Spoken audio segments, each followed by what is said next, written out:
How much money Speed made from his merch drop earlier this week. If you're on TikTok, you already know who this is. Speed has gone crazy viral over this past year from his funny reactions and just really weird stuff that he does.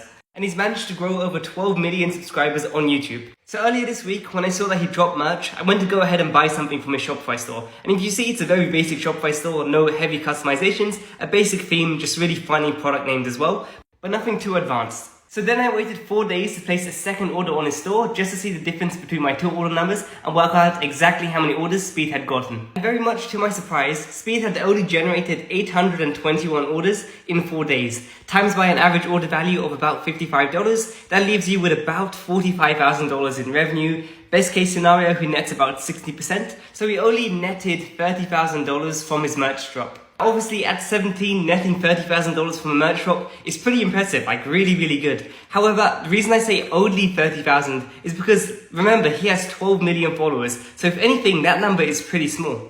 And just to give you some perspective, back in the day when Logan's vlog channel was blowing up and he had about a similar amount of subscribers that Speed had, he generated $3 million in 3 days just from selling merch. So what's the reason why Logan managed to do $3 million in 3 days with about 10 million subscribers and Speed's only done $45,000 in 4 days with 12 million subscribers? Let me explain. Everything really comes down to the strength and the quality of an audience. Every single influencer is unique and every single audience is unique. In Speed's case, he's just 17, and with the type of content that he posts, he'll just attract people around this age and younger. And also, I would argue most people following Speed today probably saw one of his funny clips on TikTok and then followed him from TikTok to YouTube. So he's basically getting loads of really young people on TikTok to follow him onto YouTube. And these clips are mostly from fan accounts, not necessarily his own account. So basically what's happened here is that even though Speed has 10 million plus subscribers and consistently gets millions and millions of views on all of his live streams, the issue is the majority of people following him are 13 to 17 year olds. So when he drops a t-shirt for $40, obviously not a lot of his audience can actually purchase that item. Maybe less than 25% of his audience can actually physically buy that item because they have the money to do so.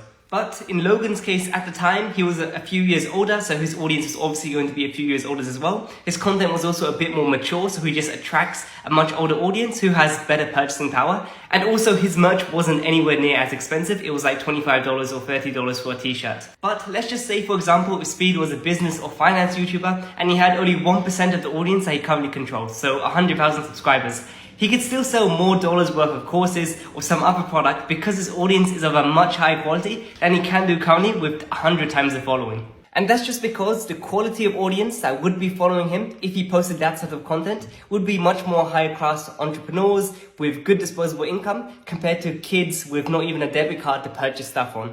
It's a very nice lesson just to take forward in influence marketing in general. You can usually judge the quality of an audience by the demographics of the creator because people tend to follow people that they look like. And when you're building your own brand, maybe this is the reason why it might not be the smartest idea to go after the biggest influencer in your niche. Because there is a chance that even though they have the most followers, they might not control the most purchasing power in that specific niche. There might be someone else with about half the following, however, they have a much higher quality demographic that actually have good purchasing power that can buy stuff from you. And you should go ahead and prioritize securing a deal with them instead. Now, if you enjoyed this video, make sure you double tap, and if there's enough likes on the video, I'll create a part 2.